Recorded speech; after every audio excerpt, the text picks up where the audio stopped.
Kanchipuram Varamahalakshmi Silks, the Grand Banarasi Mela. First time ever in Hyderabad starting from November 1st.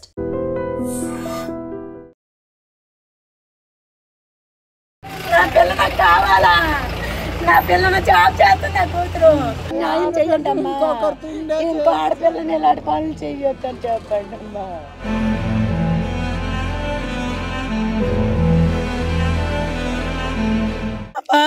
Shyamala నా పిల్ల ఎన్ఎస్టీలో ఉద్యోగం చేస్తుంది. అల్లుడు Singapore బ్యాంకులో చేస్తున్నాడు. చేసి మా మాట ఫోన్ చేస్తే ఎత్తోడు కాదు ఆ పిల్లోడు. ఎన్నిసార్లు చేసినా ఎత్తోడు కాదు. మాకు ఆ పిల్ల ఎప్పుడో చేస్తే ఎత్తిది అంతవరకే. కలిసి మెలిసి ఉండడం లేకుండా చేసేసాడు. 2 నెలల నుంచి ఒక 4-5 నెలల నుంచి ఇలాగే చేస్తున్నాడు. ఇంతే నా 4 నెలలే బాగా చూశాడట. 3 నెలలే బాగా చూశాడు. అంతకు మించే చూడలేదు. వచ్చే నెల వచ్చే నెలకి 6వ తారీఖుకి సంవత్సరం అవుతుందమ్మా. 2వ తారీఖు మన పుట్టిన డేట్ వచ్చింది. పుట్టిన డేట్కి వెళ్ళాను నేను. వెళ్ళి ఇంత సేమ్ ఇచ్చాను. వస్తావేటమ్మా అన్నాను. రాను. చేసుకుంటావేటమ్మా అంటే వస్తారు కదా చేసుకుంటాను అన్నది. చేసుకుంటానంటే పోనీ చేసుకొని కొత్తగా అనుకున్నారు కదా గుడికి వెళ్ళి వచ్చారు. ఏదో చేసుకున్నారు. చేసుకొని పోనీ నేనుంటే గోపాలపట్నం వెళ్ళిపోతున్నాను. నేను ఎప్పుడు వెళ్ళినా అక్కడ గోవాడ వెళ్ళిపోతానని అన్నాడు. అమ్మ నువ్వు ఉంటుంటే గోవాడ వెళ్ళిపోతాను అంటున్నాడు. ఏమో ఇష్టం లేదో చేయలేదో తెల్లలేదు. అంత పని చేశాడు. అసలుకి మాతో మాట్లాడాడు కాదు. అసలుకి మాట్లాడాడు కాదమ్మా. అందరూ కలిసే చేశారు. అమ్మో అమ్మో ఏమి చేసేయండి రా బాబు. నేనేమి చేసేనే కట్నం ఇచ్చామమ్మా. కట్నం ఒక 5 లక్షలు ఇచ్చి 10 తులాలు బంగారం పెట్టాము. 1 ఎకరం భూమి పెట్టాము. ఆ భూమి ఇవ్వలేదనే ఇంత పేజీ పెట్టి ఆ అల్లుడు ఆ అత్త మా బావ ఆ తోటకోడళ్ళు వాళ్ళ బావలు 2 ఉన్నారు. 3 దానికి ఆ అత్త మామ ఉన్నారు. వాళ్ళు చేశారు ఈ పని. పిల్లడితో చేయించి పిల్లడితో అనిపించి పిల్లడు అడిగాడు పాస్బుక్ చేసేమని. చేస్తాం బాబు కొంత టైం ఇయ్యు అంతే. అన్ని ఇచ్చేసాము. వాళ్ళకి అనుకున్నవన్నీ ఇచ్చేసాము. భూమి మాకు ఉన్నదమ్మా. 5 ఎకరాలు. మాకు 5 ఎకరాలు ఉన్నదమ్మా. వీళ్ళకి 1 ఎకరం ఇచ్చేద్దాం అనుకున్నాము. ఆ ఎకరం రాసి ఇస్తాము అన్నాం మేము. రాసి చీట ఏదో రాసి ఇచ్చాము. అది తెచ్చేలేదని ఇప్పుడు పేచీ పెట్టి నా పిల్లని పాడు చేశారు. చంపేశారు. 3 వచ్చి చంపేశారు. ఆ తోటకోడలు. నాకు 2. నాకు బాబు పాప. బాబు భద్రాచలంలో జాబ్ చేస్తున్నాడు. పాప ఎన్ఎస్టీలో చేస్తుంది. బీటెక్ చదువుకుంది తల్లి. బీటెక్ చదువుకున్న కూతురు. సంవత్సరం అయ్యింది ఇప్పుడు జాయిన్ అయ్యి. 2వ సంవత్సరం ఇది జాయిన్ అయ్యి. ఎన్ఎస్టీలో అందరూ వచ్చారు అక్కడికి. వచ్చి చూసి వెళ్ళారు. ఎప్పుడు ఏమమ్మా ఎంత పని చేశారు. ఇప్పుడు గోపాలపట్నంలో అది ఏంటయ్యి అది రామకృష్ణ నగర్లో ఉంటున్నారమ్మా. అక్కడ నుంచి అప్ అండ్ డౌన్ చేయలేక 3 నెలలు అక్కడ ఉన్నాడంట. మాకు తెలియదు. అడిగాము. అక్కడికి పోలీస్ స్టేషన్ తీసుకెళ్ళిపోయారు వాళ్ళు. పోలీస్ స్టేషన్ తీసుకెళ్ళిపోయి మమ్మల్ని కనబడినిచ్చారు కాదు. పోలీస్ స్టేషన్లో ఉన్నాడట. ఆడు అల్లుడు బావ ఫోన్ చేశాను ఆ పిల్లకి. పిల్లకి చేస్తే పలకలేదు ఏమి అనుకుని 1 గంటకి వచ్చిందమ్మ ఫోను. 1 గంటన్నరకి వచ్చి మా శ్యామల ఫోన్ నుంచే వచ్చింది. ఏంటి శ్యామల ఫోన్ వచ్చింది ఎవరు అంటే పోలీసు వాళ్ళమ్మ. ఏమండి అంటే మీ పాప అక్కడ ఉంది పోలీస్ స్టేషన్లో, గోపాలపట్నం పోలీస్ స్టేషన్లో ఉన్నది అని చెప్పింది. ఏంటి పోలీస్ స్టేషన్ ఏంటి ఏం చేశారు అని మళ్ళీ అల్లుడు చేస్తే అల్లుడు ఎత్తలేదు. తర్వాత చేస్తే మళ్ళీ ఎత్తలేదు. చేతి వీళ్ళే మళ్ళీ వాళ్ళ బావ వాళ్ళ అక్క చేశారు. ఇలాగా అయింది ఏమైందో తెలియదు అని నాటకం చెప్పారు. వాళ్ళు చెప్పలేదు మాకు. చెప్పకంటే చేసేసి పేక నొక్కించి ఊరేసేసి ఉంచున్నారు. మేము వెళ్ళినప్పటికి ఊరేసి పేక వేసి కింద దించేశారు. మేము వెళ్ళాము. మేము అందరం తీసుకొని మా వాళ్ళందరినీ. మాకు పాప వయసు 25, 26 వచ్చింది. ఇప్పుడు 2 రోజులే వచ్చింది. 2 రోజులు మా 2 రోజుల్లో పుట్టినరోజుకి వెళ్ళి వచ్చేసాను నేను. సాయంత్రం వెళ్ళిపోమ్మా అన్నది. వెళ్ళిపోతాను గోవాడ వెళ్ళిపోతాడమ్మ నువ్వు ఉంటుంటే నేను వెళ్ళు నేను ఎప్పుడు వస్తుంటాను కదా వెళ్ళు అన్నాను. వెళ్ళాను. పోనీ నాకు చెప్తే ఫోన్ చేశానమ్మా, బాబు పుట్టినరోజు చేస్తావేటి పిల్లకి అన్నాను. ఏమి మరి రెస్టారెంట్ ఇవ్వడు. ఆ చెల్లు అస్సలకి ఎత్తడు. మాకు అత్తకి మామకి బావ మధ్యకి ఇంకెత్తడు. వాళ్ళ అమ్మ అక్కడ తగువాడింది భూమి గురించి. వాళ్ళ అమ్మ వాళ్ళ చిన్న బాబు వాళ్ళు మరిది ఇప్పుడు వాళ్ళు అమ్మ మరిది ఆడే ఇంత పెట్టాడు. ఆడే అదే ఏ ఊరమ్మ కెంతలాడు ఆడెట్టి ఏమి మీకు భూమి పని ఏమి వచ్చింది, మేము భూమి తిన్నుతాము, భూమి దున్నేసి వాళ్ళకి ఇస్తాను, పండించి మీకు ఇస్తాము అంటే ఒప్పుకున్నామమ్మా. ఇస్తామన్నాం. ఇంకాను రాసాము కాగితం. ఇంకాను ఆ పాప కూర్చున్నారు. పాస్బుక్లు రాయిస్తామమ్మా, అన్ని పెళ్లి అవుతుంది, అన్ని పెళ్లి అయిపోతే ఇద్దరికి సరి మేమున్నప్పుడు రాసేస్తాము, మీరు బాగుంటారు కదా, మీరు హ్యాపీగా ఉంటారమ్మా మా పెళ్ళిళ్ళు అయిపోతే అని అన్నది. మొన్న ఇంతకు ముందు వచ్చి అమ్మ పాస్బుక్ చేయవా మరి టార్చర్ పెట్టకపోతే చేస్తారేటమ్మా పెడుతున్నాడు. చెప్పింది పాప చేయమంటున్నాడు, ఇలా చేయమంటుంది వాళ్ళ అత్త ఇంకా ఇలాగే చేయమంటుంది.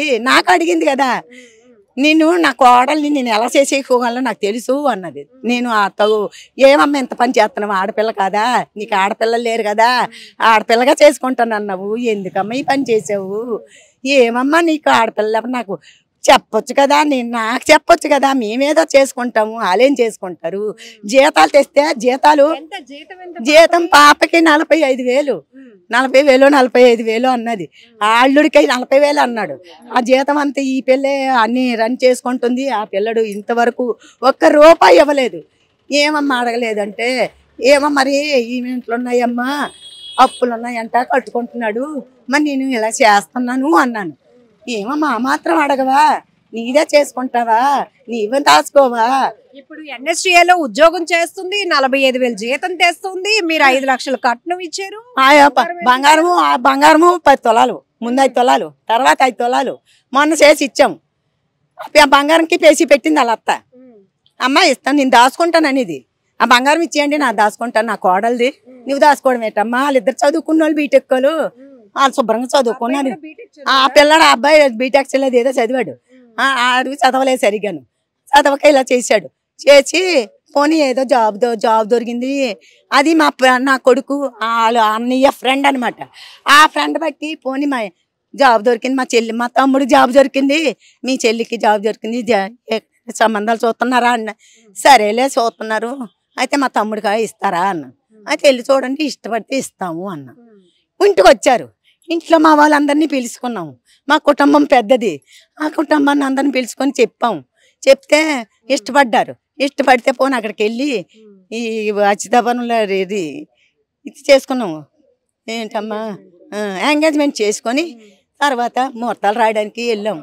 ముహూర్తాలు రాయడానికి కొంచెం లేటు. శుక్రవారం ఏంటి పెళ్ళైంది 3 నెలలు బాగున్నాడటమ్మా. అక్కడ నుంచి ఇక్కడికి వచ్చేసారు. అప్ అండ్ డౌన్ ఎక్కువ, గోవాడ తిరగలేక ఇక్కడ పెట్టారు.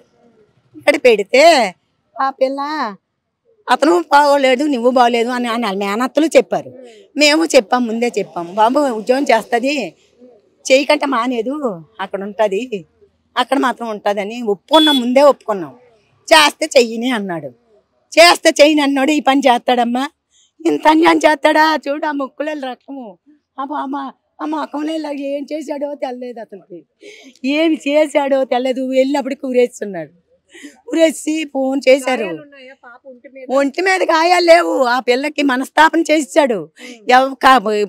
ఇప్పుడు 6 నెలలు ఇక్కడికి వచ్చారు. 6 నెలలు అక్కడికి వచ్చారు. అసలు కలిసి మెలిసి ఉండట్లేదు. వస్తే ఏదో వండేస్తే పెట్టేస్తే వెళ్ళిపోతున్నాడు అంతే.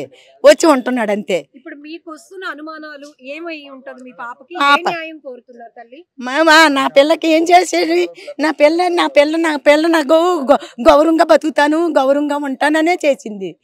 గౌరవంగా ఉంటానని చేసింది. ఎవరికి ఎందుకు, అది ఎలాగో సర్దుకుంటాను. నేను NSTL చేసుకున్నాను కదా, NSTL నేను జాబ్ చేస్తున్నాను. నీకేమమ్మా, నీకేం భయం లేదు, నీకేం భయం లేదు, నేను ధైర్యమైన దాన్ని. ఆ పిల్లల ఫ్రెండ్లు అందరూ వచ్చేసారు, వాళ్ళందరూ చెప్పేది ఏమమ్మా ఇంత పని, ఏమి ఇంత పని చేస్తున్నారు. మళ్ళీ అన్నీ మొన్న శనివారం 10:30 వరకు ఫోన్ చేసి పలికాడట. మరి ఆ రాత్రి వచ్చి ఉంటారు కదమ్మా, లేకపోతే నిన్న వచ్చి ఏదో చేసి ఉంటారు. నా కూతురు మాట్లాడిందా, అమ్మ ఏం చేస్తున్నావమ్మా, మధ్యాహ్నం ఫోన్ చేయి. తెల్లవారి మాకు అలవాటే, సాయంత్రం అలవాటే ఫోన్ చేయడం, తనకి నాకు అలవాటే. వచ్చేటప్పుడు చేస్తాము, ఎన్ఎస్టీల నుంచి వచ్చి వెళ్ళేటప్పుడు లేకపోతే తొందరగా లేదు కదా అని చేస్తాం. చేసి ఆఫీస్కి వెళ్ళిపోయేది. ఆఫీస్కి వెళ్ళిపోయి తర్వాత ఇంటికి వచ్చిన తర్వాత చేసాము. ఇంటికి వచ్చి చేసేవాళ్ళము. ఆ పని చేసేది. ఏం చేసింది, నిన్న మాత్రం ఫోన్ చేశారు ఇతను, ఎక్కడికి వెళ్దాం, గోవాడ వెళ్తాను అన్నది. వాళ్ళ అత్తరూరు. గోవాడ వెళ్తాను, అక్కడ ఉంటే అన్ని పనులు అయిపోతాయి, అక్కడ ఉంటే దొరికిపోతామని. ఆవిడ ఇక్కడ ఉండడానికి ఇష్టపడలేదు, అక్కడే ఉంటే ఏదో చేసేద్దాం అనుకున్నారు. కానీ ఏటి పిల్ల పాడైపోతుంది, ఇక్కడ ఉంటే ఇద్దరు జాబులు చేస్తున్నారు. వాళ్ళు సారా పెట్టుకున్న వాళ్ళు అనుకోలేదమ్మా, ఏదో చిన్నగా కొట్టుకున్నారు అనుకున్నాం. బాబు ఫ్రెండ్ నా తమ్ముడు మంచోడు అని చెప్పాడు, లేకపోతే మేమేమో పోదాం, ఇంత పని చేయకపోదాం. మా వాళ్ళందరూ ఎంత పడ్డారు. కానీ ఈ కూతురు ఇలాగే అన్నస్టల్ నుంచి ఇక్కడికి వెళ్ళి వచ్చేస్తుందని నేను అనుకోలేకపోయినాను. నా పిల్ల లాస్ట్కి నిన్న చేశాను, మధ్యాహ్నం చేస్తే బిర్యానీ తింటున్నానమ్మా. ఏమమ్మా దిలీప్ రాలేదా, సండే కదా రాలేదా అన్నాను. శనివారం 10 గంటలకు వస్తున్నాడమ్మా, జాబ్ చేసి 10:30కి వస్తుంటాడు రోజును. ఆ శనివారం ఆదివారం అక్కడికి వెళ్ళిపోతుంటాడు. వెళ్ళిపోని అలా తొరువురు కదా, పట్టించుకోలేదు, ఏమి పట్టించుకోడు. అన్నీ తెచ్చుకోవడమే పిల్ల, అన్ని పెడితేనే తింటాడు. అసలుకి ఏ జాబ్ ఏమి ఇది కొంటానా, ఇది కొనిదా, ఇది కొనాలా అనోడు కాదు. అన్ని పిల్ల చేసుకుంటుంది. అన్నీ పోనీ ఏమి ఇంత పని చేశాడు, ఫోన్ చేసుకుంటున్నాడు. ఏమి అమ్మా మొన్న వెళ్ళి అడిగాను, ఏమమ్మా మాత్రం అడుక్కోవా, జాబ్ చేస్తున్నాడు, సంవత్సరం అయింది, జీతం ఏం చేస్తున్నాడు అని అడుక్కోవా అన్నాను. అంటే ఏదో అప్పులు ఉన్నాయటమ్మా, ఆ అప్పులు కట్టుకుంటున్నాడు. ఆ పిల్లని ఏం చేస్తారు, వాళ్ళని అరెస్ట్ చేయాలి. వాళ్ళ కుటుంబాన్ని మొత్తాన్ని, వాళ్ళ ముగ్గురు అన్నదమ్ములు, తల్లి తండ్రి, ఈ కోడలు ముగ్గురు. నా పిల్లలు ఎలా తినేశారు కదా, వాళ్ళు ముగ్గురు కోడళ్ళు అందరూ రావాలి, వాళ్ళిద్దరు రావాలి కదమ్మా. అక్కడ ఉన్నారు వాళ్ళు. శ్యామల వాళ్ళ బ్రదర్ మనతో పాటు ఉన్నారు. ఆయన కూడా అనేక అనుమానాలు ఉన్నాయి మేడం అని చెప్తున్నారు. ఒకసారి మాట్లాడదాం. ఏంటండి మీకు వస్తున్న డౌట్స్ ఏంటి? యాక్చువల్లీ నేను శ్యామల వాళ్ళ అన్నయ్యని లాస్ట్ ఇయర్ డిసెంబర్లో అయింది మ్యారేజ్. ఇద్దరు అంగీకారంతోనే అయింది. ముగ్గురు అన్నదమ్ములు వాళ్ళు. ఒకలేమో పెద్ద ఆయన, ఇప్పుడు నేను చూపించిన ఆయన వేపాడ వెంకటేష్. రెండో ఆయన వేపాడ చిన్నభీమ్ నాయుడు. తను నాతోనే ఐటీసీ భద్రాచలంలో ఉద్యోగం చేశాడు 9 సంవత్సరాలు. ఇప్పుడు వేరే కంపెనీలో చేస్తున్నాడు. సో ఆ పరిచయం మీద నార్మల్గా వచ్చింది మ్యారేజ్ టాక్ అలా వచ్చింది. సో ఆ తర్వాత ఏమైందంటే మూడోవాడు ఈయన లాస్ట్ పేరు దిలీప్ శివకుమార్. ఓకే, సో వాళ్ళు వచ్చారు. నార్మల్గా ఎలా రొటీన్గా ఎలా పెద్దవాళ్ళతో ప్రొసీజర్ ఎలా ఉందో అంతా అలాగే అయింది. అంతా అయిపోయింది, అరేంజ్ మ్యారేజ్ అయిపోయింది, అంతా అయిపోయింది. మనం ఏమైతే కమిట్ అయ్యామో అవన్నీ ఇచ్చేసాం. ఏమేమి ఇచ్చాం, 5 lakhs క్యాష్ ఇచ్చాం. నా దగ్గర ఫోన్పే ట్రాన్సాక్షన్స్ ఉన్నాయి. ఏమి ఇచ్చాం అన్నది తర్వాత తర్వాత 1 ఎకరం భూమి రాసి ఇచ్చాం. అంటే స్టాంప్ పేపర్ మీద రాసి ఉంది, అది కూడా ఉంది నా దగ్గర. ఏముందన్న అది ఇంకా పాస్బుక్ కింద కన్వర్ట్ అవ్వలేదు. ఓకే, అవి కాకుండా 8 తులాలు గోల్డ్ ఇచ్చాం. 8 తులాలు అంటే పెళ్లిలో కొద్దిగా తర్వాత కొద్దిగా ఇచ్చాం. సో ఈ 3 ఇచ్చాం. ఆడపిల్ల కట్నం 1 లక్ష రూపాయలు తీసుకున్నాం. 1 లక్ష రూపాయలు ఇచ్చాం. ఆ 1 లక్ష రూపాయలు కూడా వాళ్ళ సొంత ముగ్గురు బ్రదర్సే, అమ్మాయిలు ఎవరు లేరు. వాళ్ళ చిన్నాను ఒక ఆయన ఉన్నాడు. ఈ అబ్బాయి వాళ్ళ చిన్నాను మట్టా చంటి అని కింతలీలో ఉంటాడు. కింతలీలో ఆయన మీ ఇద్దరం వెళ్ళినప్పుడు ఒకసారి మా అమ్మ నేను మామూలుగా వాళ్ళ ఫాదర్ బాగాలేదంటే, అదే ఇప్పుడు అబ్బాయి వాళ్ళ ఫాదర్ బాగాలేదంటే చూడడానికి వెళ్ళాం. ఆ రోజు ఆయన వచ్చి మీరేం పెట్టలేదు అది ఇది అని చెప్పేసి డిస్కషన్ చేశాడు. మీరు డిస్కస్ చేయకూడదండి, మీకు వాళ్ళు కాదు కదా, వాళ్ళు ఏమనంటే మాతో డిస్కస్ చేస్తారు, మేము డిస్కస్. దానివల్ల అలా డిస్కస్ పెట్టాం. అక్కడ కొద్దిగా హీటెడ్ గానే డిస్కషన్ అయింది. తను వెళ్ళిపోయాడు. పంపించేసింది కూడా ఈ అబ్బాయి. మా తప్పు లేదు కదా, మేము కరెక్ట్ గానే అడిగాం. చిన్నాన్న నీ కోళ్ళ కాదు, నువ్వు ఎలా అడుగుతావు? ఇదంతా ఎప్పటి నుంచి నడుస్తోంది భూమి కోసం? ఈ భూమి కోసం ఒక 6 months. కేవలం ఇప్పుడు మీరు ఇస్తాను అన్న ఎకరం భూమి కోసమేనా ఇదంతా జరుగుతుంది? అంతే అంతే మేడం, అంతే. నిన్న ఈవినింగ్ 6 o'clock 8:30కి నాకు నా సిస్టర్ ఫోన్ చేసింది మేడం. నా దగ్గర ఉంది. నార్మల్ గా రొటీన్ గా ఎలా మాట్లాడుకుంటే అలా మాట్లాడుకున్నాను. రొటీన్ గా ఎలా మాట్లాడుకుంటా పెయిన్ తో నార్మల్ గా డల్ గా మాట్లాడిన తప్ప పెయిన్ తో ఉన్నాను అలా అసలు లేదు మేడం. ఒక 1 hour తర్వాత 1 o'clock అయినప్పుడు నాకు ఫోన్ వచ్చింది మేడం, గోపాలపట్నం సిఐ నుంచి. మీకు ఫోన్ చేసిన 1 hour తర్వాత 1 hour అదే 10 o'clockకి ఫోన్ పెట్టేసాము. మేము నార్మల్ గా ఉన్నాము, తను కూడా ఫోన్ పెట్టేసింది. నేను అడిగాను మీ హస్బెండ్ వచ్చారా అంటే ఇంకా రాలేదు అని చెప్పింది. సరే నేను ఫోన్ చేస్తానని చెప్పింది. నేను ఫోన్ చేయాలి అని చెప్పేసి ఫోన్ పెట్టేసింది. మాతో మాట్లాడిన తర్వాత ఒక 1.5 hour మాట్లాడిన తర్వాత కరెక్ట్గా 1:30కి నాకు ఫోన్ మీద ఫోన్ సిఐ నుంచి ఫోన్ వచ్చింది.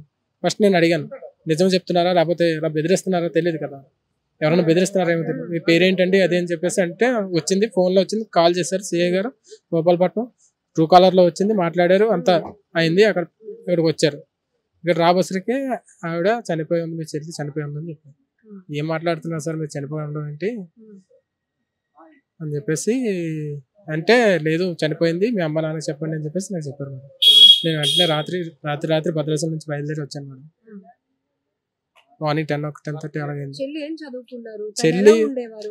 చెల్లి చాలా సాఫ్ట్ మేడం. సాఫ్ట్ అంటే సాఫ్ట్ కష్టంగా, మేము కూడా గ్రౌండ్ లెవెల్ నుంచి వచ్చిన ఫ్యామిలీ, కష్టపడి చదువుకున్నాం. గవర్నమెంట్ పాలిటెక్నిక్ వైజాగ్ కంచరపాలెంలో చదివింది, తర్వాత ఏయూలో నేవల్ మెరైన్ చదివింది మేడం. అంతమందిలో ఇద్దరికి వచ్చింది మేడం సీటు. దాంతోనే ఇండస్ట్రీలో జాబ్ కొట్టింది మేడం. ఆ జాబ్ కొట్టిన ఆ డబ్బులు కూడా ఇంటి దగ్గర ఉన్న సామాన్లు అన్ని ఆమె చూసుకునేది మేడం. ఓకే అందరం మన సేమ్ జనరేషన్ ఉంటాం కదా అని చెప్పేసి మేము కూడా పెద్ద ఇన్సిస్ట్ చేయలేదు, చేసాం కానీ మరీ అంత ఇన్సిస్ట్ చేయలేదు. ఓకే మేము కూడా అలాగే ఉంటాం కదా, ఓకే పెళ్ళి అయిన వెంటనే ప్రిపేర్ అయిపోవడం ఏమి ఉండదు కదా, అన్ని నేర్చుకుంటారు కదా అని చెప్పేసి. కానీ తను అలా అవాయిడ్ చేయడం, తను ఫిజికల్గా అవాయిడ్ చేయడం, నార్మల్గా అంటే మాట్లాడకుండా ఉండడం. రీసెంట్గా నా మ్యారేజ్ అయింది మేడం 3 months బ్యాక్. నా మ్యారేజ్కి వచ్చి మధ్యలో వెళ్ళిపోయాడు మేడం. ఫోన్ చెప్తుంటే ఎవరు మా మ్యారేజ్కి మధ్యలో వెళ్ళిపోయి ఎవరికి రీజన్ ఎవరు చెల్లి ఉంది వెళ్ళిపోయాడు మేడం. ఫోన్లు ఎత్తలేదు, ఎవరు ఫోన్లు ఎత్తలేదు. 3 నుంచి ఫోన్ అందరూ అక్కడ ఉన్నారు, అందరు సాక్షి ఉన్నారు. అంటే మీ చెల్లిని ఇండైరెక్ట్ గా మానసికంగా స్ట్రెస్ ఇవ్వాలని. అవును, సో అలా జరిగింది మేడం. చెల్లి వీళ్ళిద్దరు ఎలా ఉండేవారు అసలు? నేను ఫస్ట్ లో బాగానే ఉన్నారు మేడం, ఒక 2-3 months. తర్వాత కొద్ది గ్యాప్ అనిపించి సరే సమంగా మాట్లాడలేదంటే మేము కొద్దిగా కౌన్సిల్ చేస్తాం. కౌన్సిల్ అంటే నార్మల్ గా చెప్పాం, నేను మా మమ్మీ డాడీ అలా ఉండకూడదు, ఎక్కడికి వెళ్ళినా కలిసి వెళ్ళాలి అని చెప్పాం మేడం. చెప్తే వినేవాడు మేడం, విన్నట్టు యాక్ట్ చేసాడు. ఏంటో సరేనండి అలాగే వెళ్తానండి అని చెప్పాడు. కలివిడిగా ఉండటం అట్లా కేవలం కాన్సెప్ట్ ఏంటయింది ఆయనకి? నాకు తెలిసి కాన్సెప్ట్ ఏదోలాగా వాడుకొని అదే నేను చెప్పింది లాక్కొని ఇంకా మోర్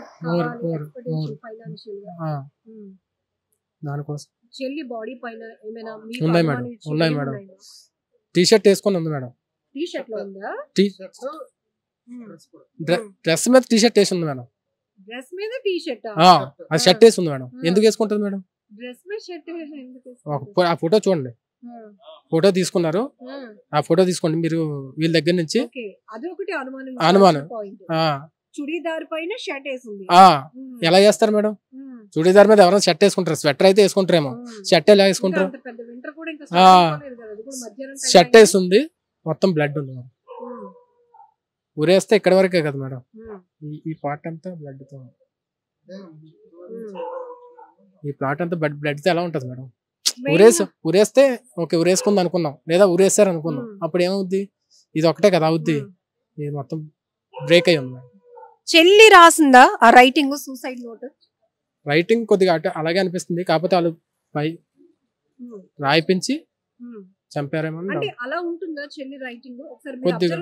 కొద్దిగా సిమిలర్ గా ఉంటుంది, దాన్ని కూడా టెస్టింగ్ చేయాలి. వాళ్ళు రాయిపించారు, బలవంతంగా రాయచ్చు. అందులో క్లియర్ గా ఉంది మేడం, నువ్వు చనిపోమన్నంత చెప్పినంత ఈజీ కాదు అన్నట్టు ఉంది మేడం. అలా మిగతా అన్ని నార్మల్గా ఉన్నాయి, కానీ నువ్వు చనిపోమంటున్నావు, కానీ మేము చాలా వాటి గురించి ఆలోచించాలి. నేను ఎప్పుడు అలా లేను. రైటింగ్ సిమిలర్ గా ఉంది కానీ అది బలవంతంగా ఎస్ మేడం, నేను చూపిస్తాను. ఎందుకంటే బీటెక్ స్టూడెంట్ అంటే మనం తెలుగు గానీ ఇంగ్లీష్ గానీ చాలా వెల్ గా ఉంటుంది కదా, ఇందులో కొంత అదే మేడం ప్రాబ్లం. సో ఇంకా మేము వేరే కట్నం గురించి మాత్రం మా మమ్మీతో డిస్కస్ చేసాను మేడం. ఆ అబ్బాయి నేను ఇక్కడ లేను. మొన్న ఎప్పుడు వెళ్ళినప్పుడు రీసెంట్గా వెళ్ళినప్పుడు ఆ అబ్బాయి డిస్కస్ చేసాడు, పాస్బుక్ చేయించచ్చు అంటే చేయించేద్దాం చెప్పేసి చెప్పారు నార్మల్ గా. నడుస్తుంది 1 ఎకరా భూమికి సంబంధించిన పాస్బుక్ కావాలి అని లాస్ట్ 1 or 2 months మేడం. అది ఒక్క మాట చెప్పండి, చెల్లి తనువు చాలించాలి, బలవంతంగా ప్రాణాలు తీసుకోవాలి అనుకునేంత ధైర్యం మైండ్ సెట్ ఉందా? లేదు మేడం, లేదు. బలవంతంగా ప్రాణాలు తీసుకోవడానికి లేదు. ఎందుకంటే చాలా మా ఊరి ఇక్కడ అనకాపల్లి అవతల మేడం, అక్కడ నుంచి ఒక్కరితే ఇక్కడ కంచరపాలెం కాలేజ్కి వచ్చేది మేడం. ఎలా వస్తుంది మేడం ఒక అమ్మాయి? రోజు వచ్చి వెళ్ళేది మేడం కంచరపాలెం కాలేజ్లో. సేమ్ మళ్ళీ ఎన్ఎస్టీలో జాబ్ వచ్చినప్పుడు కూడా అలాగే వెళ్ళేది మేడం, పెళ్లి కాకముందు ఒక 9 months చేసింది ముందు. అవునవును, అవును. కానీ అంత దారుణంగా అంత దుర్మార్గంగా అలా చేస్తారని అనుకోలేదు మేడం. నాకు అతను ఎవరైతే ఉన్నారో అతనికి పర్మనెంట్ గా 6 అన్నది పడాలి మేడం. మళ్ళీ బయటకు వచ్చి బెయిల్ మీద వచ్చి ఇంకొక ఆడదాని జీవితాన్ని నాశనం చేసి అదే పనిగా ఉంటారు మేడం. అందులో వాళ్ళు ఆ అబ్బాయి మెయిన్ ఇప్పుడు దగ్గర డైరెక్ట్గా ఇన్వాల్వ్ అయిన ప్లానింగ్ చాలా మంది చేసి ఉండొచ్చు. ఆ అబ్బాయి వాళ్ళ పెద్దన్నయ్య వాళ్ళ పెద్ద వదిన వాళ్ళిద్దరు పొజిషన్ ఎందుకు ఉంటారు మేడం? గోపాల్ ఎస్, వాళ్ళు మా నాన్నగారు ఫోన్ చేశారు మేడం. గోవాడ మేడం, 60 kilometers ఉంటుంది మేడం. అక్కడి నుంచి ఇక్కడికి ఎలా వచ్చారు మేడం? రాకూడదు కదా. వాళ్ళు తీసుకెళ్ళి వేశారు. వాళ్ళు రాలేదంటే పోనీ ఈ అమ్మాయి చేసుకుందో ఆ అబ్బాయి చేశాడు, వాళ్ళిద్దరే కదా మేడం. వాళ్ళు ఎందుకు వచ్చారు ఇక్కడికి? వాళ్ళే వచ్చి చంపేసినట్టు నా అనుమానం madam. And for more videos, please subscribe to iDream. Please subscribe to iDream. Please subscribe iDream. And please subscribe to iDream. For more videos, subscribe to iDream. please like, share and subscribe to the channel. Congratulations, iDream. Subscribe to iDream. Subscribe to iDream. So subscribe to iDream Media. iDream ki iDream team andarki huge congratulations. Please subscribe iDream Media. Please subscribe to iDream. Subscribe iDream. Please subscribe to iDream. iDream అంటే నా కళల ఛానల్ను subscribe చేసుకున్న నోరు తిరుగుతలేదు, మీరైతే గంట గుర్తు కొట్టండి. For more such videos, please subscribe to iDream. Subscribe to iDream. Please subscribe to iDream. Please subscribe iDream Media. Please do subscribe to iDream. Please subscribe to iDream Media. For best entertainment and information, please subscribe iDream. And don't forget to subscribe to iDream.